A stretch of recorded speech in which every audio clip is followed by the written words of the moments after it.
Et nous voici toujours de retour sur Louise Radio. Nous venons de nous écouter 83K de SCH. D'ailleurs, nous l'écoutons encore, qui fait partie de son nouveau projet Autobahn. Allez l'écouter s'il vous plaît, faites-moi plaisir. Nous sommes avec de nouvelles personnes. Corentin est toujours là. Bonjour Corentin. Bonjour, bonjour. Je rappelle que nous sommes sur Louise. Du coup, vous pouvez nous retrouver sur Twitch, sur le 104.8 FM ou même sur louiseradio.be. Et qui de beau est dans le studio, Corentin? Le code 112. Bonjour messieurs, comment allez-vous? Ça va super. Salut. Ça va très très bien, moi aussi je suis très content de vous voir. Je vais laisser Corentin vous interviewer, j'ai hâte d'entendre de quoi on va parler. Oui, alors, comme je disais, bonjour. Et tout d'abord, je me posais la première question. Alors, ça a été ce grand début de quadrille avec les guides ambulanciers, les concours de sang. Comment s'est passé votre quadrille pour l'instant de manière générale? Alors, on avait quand même beaucoup d'événements. Avant, guide ambulance, c'était assez condensé. Parce qu'on avait des formations. Et donc après on est guide d'ambulance qui est super bien passé, c'est stressant mais une bonne expérience. On n'a pas vécu les 24 heures comme d'habitude du coup. Ah ouais, j'avoue. Du coup vous avez participé en tant que guide, enfin vous avez formé de ce que j'ai compris des guides ambulanciers qui étaient des étudiants qui venaient un peu de Louvain-la-Neuve, qui souhaitaient un peu s'impliquer dans les 24 heures vélo. Est-ce que vous aussi vous avez fait partie alors des guides ambulanciers ou vous étiez là plus dans l'encadrement?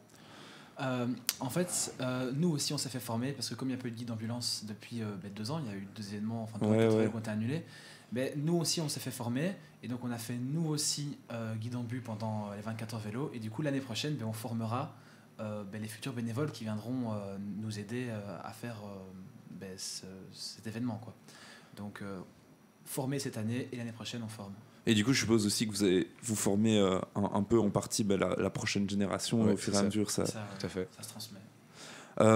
Donc, est-ce que ça s'est bien passé déjà? Alors, ces guides ambulanciers sur les 24 heures vélo, et vous n'avez pas eu trop de. Moi, de ce que j'ai entendu personnellement, c'est que ça a été au niveau un peu de tout ce qui était blessure pendant les 24 heures vélo. Il n'y a pas eu trop de choses dramatiques, non? C'est toujours un peu le bordel à mon avis quand même. On va se dire la vérité. Il y a juste eu un doigt coupé. Seulement. Franchement, le juste est bien dit parce que seulement un doigt coupé. Ouais, non, on aurait pu avoir pire. Parce que j'ai déjà entendu pire dans ce genre d'événement, mais. Je me dis souvent vu l'événement que c'est, je m'étonne. Comment ça se fait qu'il n'y ait pas plus de blessés? Oui, et surtout, vu l'état dans lequel sont les gens à 3h du match, je sais pas comment ils font pour ne pas se couper plus qu'un doigt. Et on est content d'ailleurs. Tant mieux finalement. Oui, après le gars qui a eu son doigt coupé a été emmené à Namur et j'espère que c'est bien passé, mais à part ça il n'y a pas eu de gros problèmes à part des pleins morts qui dorment dans la rue ou quoi, sinon il n'y a pas de... Et ça du coup c'est vous, les ambulances prennent ça en charge ou je sais pas alors comment ça se passe alors dans ce cadre-là? On a les SMUR et les ambulanciers. Il y avait des anciens qui avaient déjà fait guide ambulance qui ont été avec les SMUR parce que les SMUR ils sont accompagnés d'un médecin urgentiste. Et puis nous, on était avec les ambulances ou les PMR. PMR, c'est personnes à mobilité réduite. Sauf qu'à un moment donné, on était en code rouge, donc les PMR ont aussi repris des gens qui étaient trop sous ou des gens qui s'étaient cassé le pied ou quoi. C'est quoi en code rouge du coup? Code rouge, c'est quand on n'a plus assez d'ambulances en fait. Il n'y a plus d'ambulances sur la base, entre guillemets, des ambulanciers. Ok, très bien. En tout cas, j'espère que ça s'est bien passé. Ça a l'air. Ça a l'air au moins s'être bien passé. Mais du coup, moi aussi, je me posais une question. Vous êtes passé du code Croix-Rouge au code 112. Comment en fait le changement s'est passé et comment est-ce que vous avez réussi à passer à cette transition et un peu, comment est-ce que vous avez décidé de passer à 112 avant de Croix-Rouge? En fait, c'est pas du tout notre choix, c'est la commission en fait, de reconduction des quotas projets qui nous l'a exigé, comme elle l'a fait pour d'autres codes, le code Oxfam et le KJ aussi. KJ, c'est ça, voilà. Donc on a été obligé de le faire et on a dû trouver un nouveau nom pour un petit peu en fait, se désolidariser de la Croix-Rouge, même si dans les faits, on continue à collaborer avec eux très régulièrement parce que c'est hyper important. Et donc, la team a eu une discussion sur quel nouveau nom. Et donc, c'est code 112, petit jeu de mots, 100 SANG 12. Un petit jeu de mots, voilà. C'est bien que t'expliques, on n'était pas tous... Non, parce que souvent, les gens écrivent 112, 112, alors qu'en fait, c'est 100 SANG. Donc, on perd un peu le jeu de mots, mais c'est juste pour ça. Donc, fondamentalement, ça ne change pas grand-chose, même si la commission nous a demandé de nous éloigner un peu du côté social et de nous focaliser uniquement sur...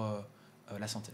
Est-ce que du coup vos interactions avec la Croix-Rouge ont été un peu, comment du côté de la Croix-Rouge ça a été reçu ce changement? Est-ce que pour eux ça change rien ou est-ce qu'il y a eu une modification quand même? On est toujours affilié, on n'est plus affilié à la Croix-Rouge, mais on fait encore énormément d'activités avec eux. Par exemple, on a fait le concours du sang. en lien avec eux. Guide d'ambulance, en fait, c'était aussi avec eux. Ouais, ok, donc ça change rien en fait. On collabore encore beaucoup avec eux. Très bien. Donc pas énormément de changements alors sur le projet de manière générale avec ce changement de nom. Du coup, moins dans le social, plus dans la santé.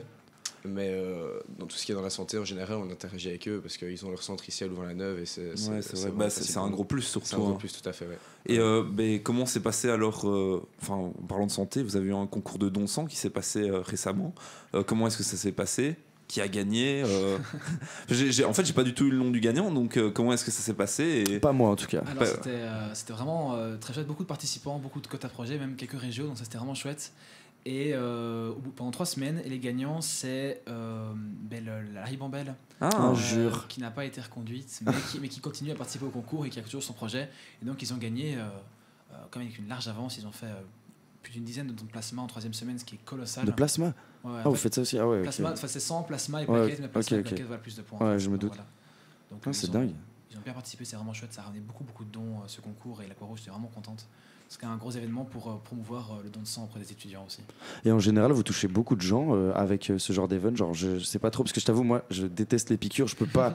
Non, vraiment, je tombe dans les pommes et tout, c'est horrible. Donc, je peux pas faire ce genre de choses.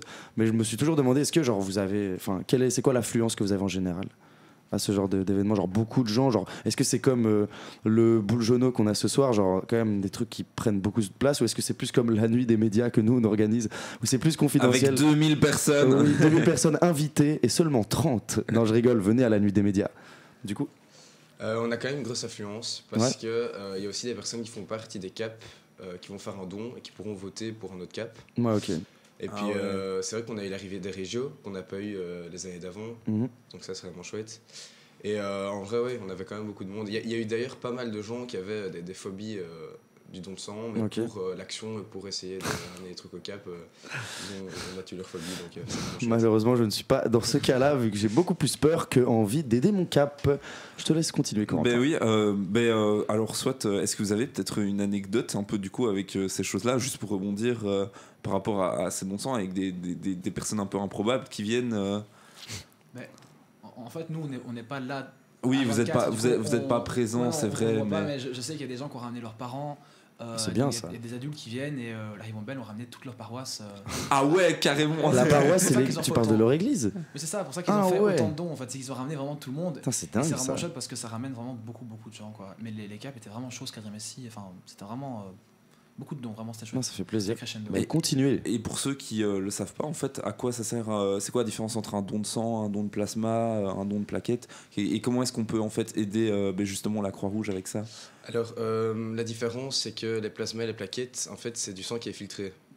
Donc le système pour filtrer le sang est totalement différent. Ça prend plus de temps et c'est sous rendez-vous. Parce que lors des dons de sang, évidemment, la grande particularité des concours dons de sang, c'est qu'on peut y aller sans rendez-vous, ce qui amène aussi beaucoup de monde. Et du coup, le fait que ce soit un processus différent, comme j'ai dit, ça prend plus de temps et ça doit filtrer. Il y a une machine, ils mettent un liquide dedans pour rendre différemment le sang.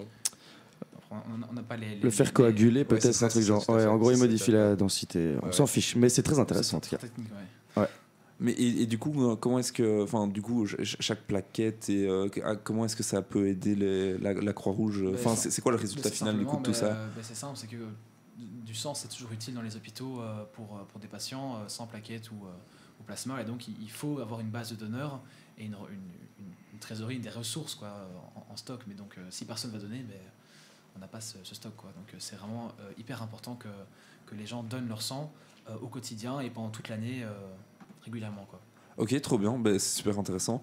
Et du coup, vous avez un projet qui s'annonce avec une vente de sapins, si je ne m'abuse. Ouais, tout à fait. Donc, on vend des sapins pour une association de personnes qui ont des troubles psychiatriques. Donc, c'est pour l'encadrement et l'intégration de ces personnes-là. Donc, c'est des sapins bio, ça c'est super. Et alors, tous les bénéfices... on a dû choisir une association, on a déterminé avec le code, et du coup cette année on fait sur l'association qui s'appelle Liège-Palatrium, donc comme tu as dit, c'est des maisons protégées pour des personnes avec des troubles psychiatriques, mais qui ne nécessitent pas de traitement sur le long terme en hôpitaux. Du coup ils peuvent avoir l'aide de personnel pour se réintégrer et réapprendre un petit peu à vivre en société simplement. Et ça va, c'est pas trop compliqué d'aller chercher. Enfin, je sais pas combien de sapins vous récoltez, mais enfin, je sais que nous, avec les scouts aussi, on a des sapins à récolter, mais il faut venir avec les camions de la commune et compagnie. C'est pas trop une grosse organisation. On n'en prend pas autant parce que les scouts, c'est quand même une grosse machine qui touche une grosse région. Bien c'est sûr. Juste nous, la neuve et les côtes. Et donc, UC Logement, en fait, déjà, ils acceptent qu'on vende nos sapins parce que normalement, c'est interdit. Et donc c'est des petits sapins d'1 mètre, des Normannes. Donc, c'est juste. Voilà. Plus facile à transporter. Plus facile à transporter et on ne devrait pas avoir trop de soucis à les transporter et à les vendre. Et peut-être, est-ce que vous avez un petit teaser pour le Q2 ou est-ce que vous avez un événement juste après pour le Q1 à annoncer? Déjà, on va lancer le BEPS pour les étudiants. Donc, c'est une formation pour les soins de santé. On va aussi faire Late Connection. Ça, Late Connection, c'est une soirée centaine des années 2000, caritative. C'est vous qui faites ça? Oui. Ouais, c'est dingue, j'ai entendu parler. Mardi S4 au poste, normalement. On a hâte, on va venir. Donc voilà, donc pour venir déguiser, c'est soirée à thème. Et donc il y a aussi des votes lors de la soirée, en fait, pour l'association qui recevra en fait les bénéfices. Voilà. Et aussi, si vous voulez passer votre BEPS, donc brevet européen de premier secours, n'hésitez pas parce qu'on le fait passer. Les créneaux sont hyper compliqués à avoir par la voie normale, mais nous, on peut avoir deux groupes qui le passent, donc ça c'est quand même chouette pour les étudiants, quoi. Ok, trop bien. Merci beaucoup d'avoir répondu à cette interview et à toutes les questions. C'était super intéressant. Je vous remercie aussi. Ça fait toujours plaisir d'en apprendre un peu plus sur le code 112. N'hésitez pas à aller les suivre sur Facebook, Instagram, partout. Les réseaux sociaux, TikTok peut-être, je ne sais pas. TikTok, pas encore. Pas encore, mais bientôt, Inch'Allah.